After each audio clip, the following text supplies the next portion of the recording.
20 degrees, and I'm quite sensibly sitting by the fire. There's a lot of people out there that say that the subject of our conversation today is also sitting by a hot fire. That's not for me to say. I don't get into saying where you go in the afterlife, but we're talking, of course, about Jeffrey Epstein. And although I'm not going to say he is literally in hell, I don't get into that business, I will say in a figurative sense, he is certainly in hell, particularly the events of the last few weeks. Did you catch the interview that Steve Bannon had with Jeffrey Epstein? Apparently, I saw 2 hours of it, and apparently there's more hours out, that are going to be probably uploaded at some point in the future. But I was fascinated, and Epstein's description of himself as a hermit is kind of what I'm getting at by saying he's in a figurative hell. This is a very private man. How private? Well, I understood it when it dawned on me very early on in Bannon's conversation that this was the first time that I'd ever heard Jeffrey Epstein's voice. So on the one hand, it's just to have a guy that's been in the news for 20 years to say, I'm a hermit. Well, you're kind of a strange hermit if you are one. And particularly, with increasing ferocity since his death. Jeffrey Epstein is a bit like Jimi Hendrix or John Kennedy or any of those figures that become larger than life once they're in death. And like Hendrix and Kennedy, there are all sorts of conspiracy theories of why Epstein is dead. I don't know that you can even say that they're conspiracy theories because they seem, some of them, it doesn't seem all that plausible, the official explanation. So who knows how he died? I just know that this was an intensely private man. And if he were to see what's been going on the last few weeks, he would be in hell in a figurative sense. I opened up the pages of the New York Post, and there is Jeffrey Epstein's dead, bloated body on a gurney. There wasn't even pixelation and, blurring out. They just put him in there because apparently this guy, you don't need to have any sort of respect for the dead. I don't know so much respect for the dead as it is respect for the readers. I can't unsee that. There's his emails. Thousands of his emails are now publicized. Would you want thousands of your emails out in the public? And it includes, obviously things that he said in private that he probably wouldn't say in public, like calling Christians goyim and all sorts of nasty stuff in those emails. And of course, no one wants their health information public. But if you look the last few weeks, there's not just health information, there's sexual health information that Epstein had gonorrhea, shocker. He had other sexually transmitted disease. He had sexual dysfunction. He was trying to take pills and, the Cialis type pills, but also he had lost his drive. So he was looking to get testosterone, and I think he got testosterone. He said he had low testosterone for 15 years, which is strange because those 15 years coincided with some of the Epstein Island activities. So I don't know if they were drugging him up or what. But we know a lot about Jeffrey Epstein, and Jeffrey Epstein is a man that didn't want us to know anything about him. Evidence of that is that he could have done any number of interviews, and the first interview that I'm seeing of him is 7 years after his death, or something like 7 years after his death. I find that to be quite strange.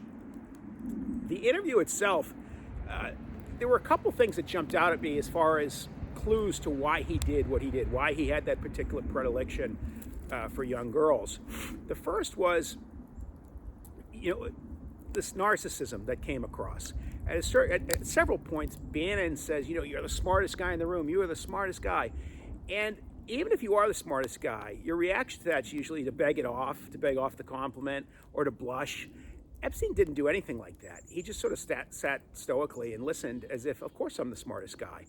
And he is a very bright guy, but one wonders if his intelligence made him think that he wouldn't get caught, if he thought he was too smart to get caught, or maybe that there was a different set of rules for people who were very smart than there is for the rest of us. The second aspect of the conversation that was evident very early on is he's not a smooth operator. He's a bit of an awkward guy, not quite Napoleon Dynamite, but that voice that I talked about, it didn't really match his look. If you think about, there's certain people, like Mike Tyson, his voice doesn't really match his look, does it? And Jeffrey Epstein was one of these people. There was a viewer of one of my earlier YouTube videos that was also a subscriber to my newsletter, Spectator AM, and she said, I'm so glad that your voice matches the way you look. And there's a caricature of me in the newsletter. And I was flattered by that because I know what she means. And I suppose my look doesn't match my look because that caricature, I have a full head of hair and I have glasses that are different than the ones I'm wearing. But at least my voice matched my look, even if my look didn't match my look. Anyhow, Epstein sounded a bit Woody Allen-ish, and he was awkward. I read up on him. He had apparently been double promoted twice in school. So I'm wondering if there's sort of a suspended adolescence going on. You see this with a lot of like nerdy guys that really didn't have girlfriends in high school or junior high. And when they're an adult, they start going crazy with regard to women. They don't know how to handle it. And so in Epstein's case, my sense is he didn't have a lot of girlfriends in high school. And my sense is when they were double promoting him, he was with much older kids. Maybe he has some sort of suspended adolescence where he continues to be attracted to those girls that he couldn't get when he was high school. I don't know. This is all pop psychology, but it was two things that jumped out at me.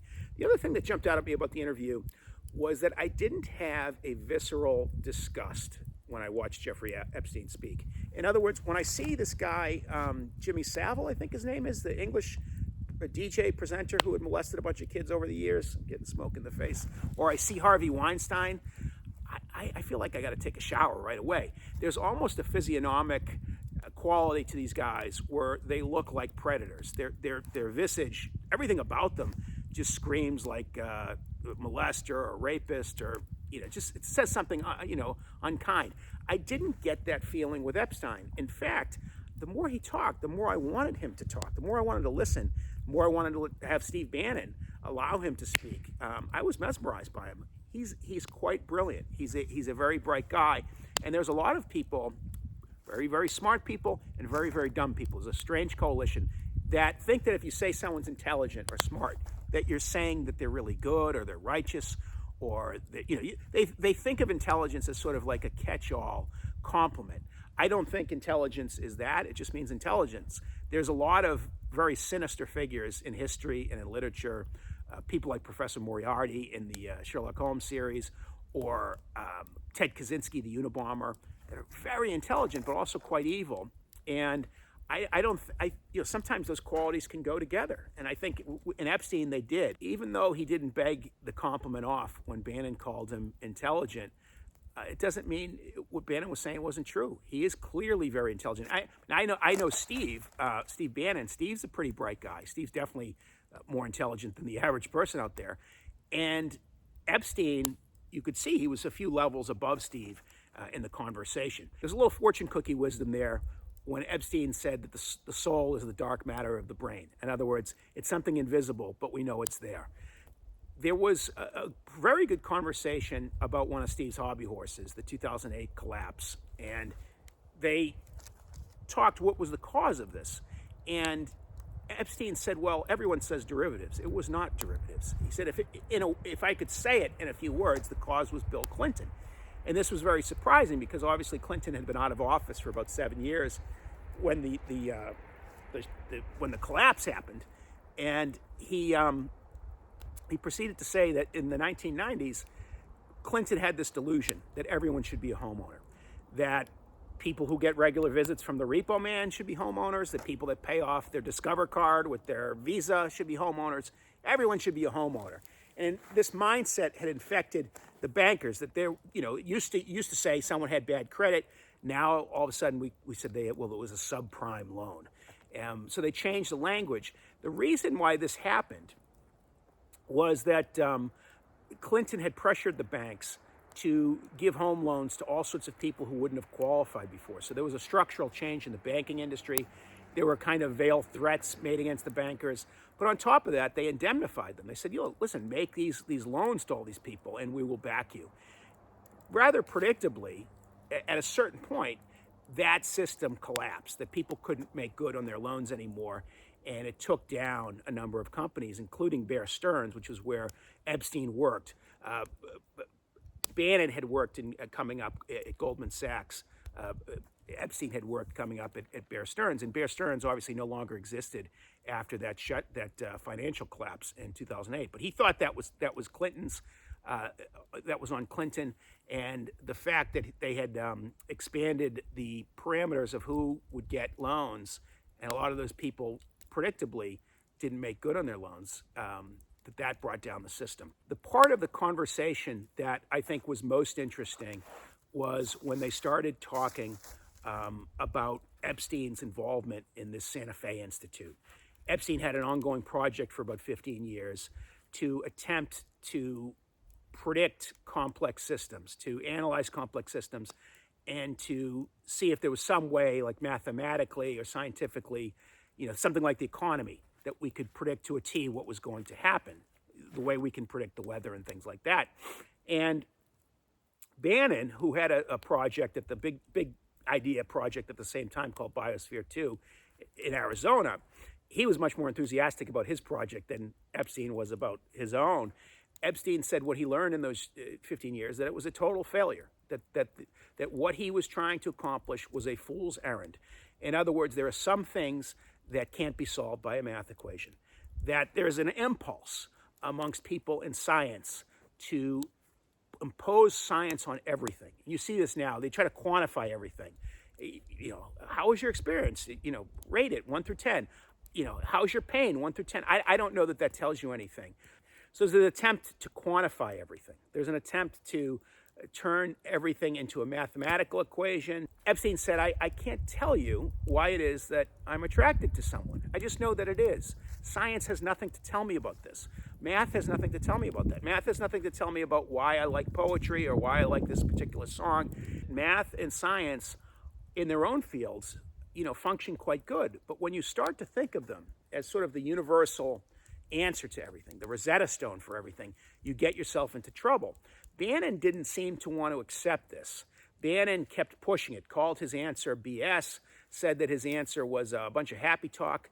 I think Bannon sort of missed something in that conversation that was quite profound from Epstein. Epstein what he was basically getting into was the whole idea of scientism, the idea of making an ideology out of science, making a dogma out of science. And of course, that's the least scientific thing in the world. You make a religion out of science. But there are a lot of people who think they're big into science that do that. They kind of miss the point of science. And what Epstein was saying was that math and science, we couldn't solve the economy through a mathematical equation. We couldn't solve the economy through scientific analysis. We couldn't predict it. We couldn't time the market. And it was foolish of us to try that. I don't think Bannon liked his answer. And it revealed something about Bannon. I thought it was a good conversation, but I knew Bannon from when I was an editor at Breitbart. And although the name is Breitbart, I think if they were to do truth in advertising, it probably should be called Bannon, because Bannon really put his stamp on that website. When he came in, it was sort of a hodgepodge of activists and bloggers. It was sort of an up-and-coming website, but he really professionalized it, and he really brought in some pros and turned it into something even bigger than what Andrew had on his hands. I think when I was there, at one point it was the 29th most read website in the country. So Steve did an excellent job, but at the same time, while I was there were a lot of times I said, why does this guy have this job? He doesn't seem to understand writers. He wants to have a huge quantity of articles, but he doesn't seem to care about the quality of articles. I had to move my seat. The smoke was getting in my eyes. Steve used to do his radio program, Sirius XM, while he was watching TV. He'd be texting people. He's a consummate multitasker. And if most writers, if you're a good writer, you have to concentrate. Concentration, not chaos, usually leads to success in writing. So I don't think he really understood writers. There was always a pressure from him to write. And I don't, he called writers grundoons, which is a very unflattering term. And as a writer, I mean, that's to me, that's the highest profession. That's what I want to be. I've been asked to be editors of various publications over the years, and I've turned it down. And at one occasion, a guy said, "You're the least ambitious writer I know." And I said, "No, I know what the top position is. The top position is not the guy with bureaucratic responsibilities called editor. The top position is the writer. That's what I've always wanted to be. I just want to write." And I don't know that Steve understood writers the way writers understand writers. And because if you understand a writer, you just simply have to write. You have to read and write. It's a compulsion. Steve thought you could, have some sort of corporate management techniques and sort of pressure you to write more. Well, I'm going to write no matter what. It didn't matter. So there were a number of things that I thought made him ill-suited for the job. And I questioned my question because it was successful. I mean, and you look at places like the Washington Post that are struggling. Maybe they need a guy like Steve. Maybe they need more people like that. So what I realized from the Epstein conversation, why I thought he was a bad fit for the Breitbart position, was that Steve is a numbers guy. He's not a words guy. He's not a letters guy. I'm a letters guy. I have very difficult time being amongst numbers people. I'd be lost. Steve is a numbers guy, and I think that's why he didn't quite understand letters people. But like I said, maybe letters people need the numbers people too, and maybe that's why Steve was successful. I don't know. But from his discussion with Epstein, it was clear to me that he wasn't really getting what Epstein was saying, and I think Epstein was making a very profound point. Epstein's a numbers guy too, but he realized the limitation of numbers, that they're good in their own field. But when you start thinking that numbers, math, science, studies, that these are going to solve all of our problems and give us all the answers, you're mistaken. And Jeffrey Epstein was wise enough to realize that he went on a wild goose chase for 15 years and that it was a failure. I thought that part of the conversation was the most interesting. Why does this guy fascinate us so much after all these years? I think the reason is that he's almost like, if you were to ask a conspiracy theorist to sort of create a Masters of the Universe supervillain, it would be a guy like Jeffrey Epstein, someone that was involved in the Trilateral Commission and the Rockefeller Foundation. He has all these rich and famous friends. And probably in your mind, you're thinking, this guy probably has a private island where he's doing all sorts of pedophile weird stuff. And of course, it was all true. It was all true about Epstein. And that's part of the reason people are fascinated. I think the other part of it is people talk about a reckoning, but there has really been no legal reckoning. His girlfriend's in jail. Epstein took his own life, or somebody took his own life. There's all these people out there that traveled to this pedophile island and presumably did all sorts of nasty things. They should be in jail. There's two injustices going on here. One injustice is that people violated sexually young girls, and they were not punished for it, probably because they're rich and powerful. That's one injustice.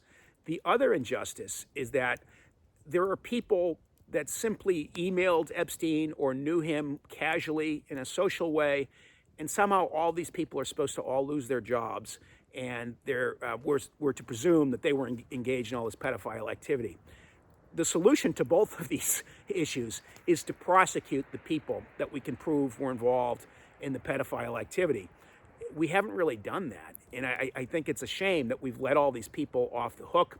There's all sorts of people being dragged through the mud now. I mean, some probably deserving, and some not. I don't know, because we don't know the truth about a lot of these things. Bill Gates had to give another mea culpa, another apology this past week. Bill and Hillary Clinton are supposedly they're going to testify on what they knew about Epstein before Congress pretty soon. There's this guy Karp that was for 18 years leading one of the country's biggest law firms. He lost his job because of a connection to Epstein. And then there's the Keir Starmer situation in England, where the prime minister, people are actively, some people in his own party saying he's got to go. And people in the opposite party, the other party, people in Labour saying he's got to go. And then there are Tories and that are saying he's got to go too, because he had appointed as ambassador to the United States a guy that had stayed in Epstein's house when he was in jail, apparently a friend of Epstein's. So he may lose his job as prime minister because of this. So there's all sorts of people, rightly or wrongly, that are being punished in a sort of social way. They're being made pariahs because they knew this guy. Some of them probably deserve this punishment, but a lot of them, just if they knew who Epstein was, they knew him casually or something like that, I don't know that deserves punishment. I do know that the people that messed around with the girls, they should be punished. This particular video, what jumped out at me is that, I'd always thought, not seeing Jeffrey Epstein, that it was his money, or it was his access to powerful people, or it was these girls that brought all these famous people to him. People like Woody Allen, Noam Chomsky, George Clooney. I thought all these people were in his orbit for these reasons. Maybe there were pervy reasons, maybe there were greedy reasons. But on the video, there's this other reason that he is an extremely intelligent man, and people want to be around intelligence. I think the smartest guy in the room is kind of like the most beautiful woman in the room. The most beautiful woman can tell a stupid joke, and everyone will laugh. The most beautiful woman can be so socially, awkward and awful, and everyone will think she's great. The smartest guy in the room is like that too. He can get away with a lot of things, and obviously we saw Jeffrey Epstein get away with a lot for many years, and the reckoning came for him. But I think it's time for the reckoning to come for some of his powerful friends that availed themselves of some of these girls. That's a serious crime. They should be punished. They haven't been punished yet. I think this is why the story won't go away, because there is no legal reckoning here, and people want to see the rich and powerful being held to the same standards of everyone else. Right now, they're not being held to that standard.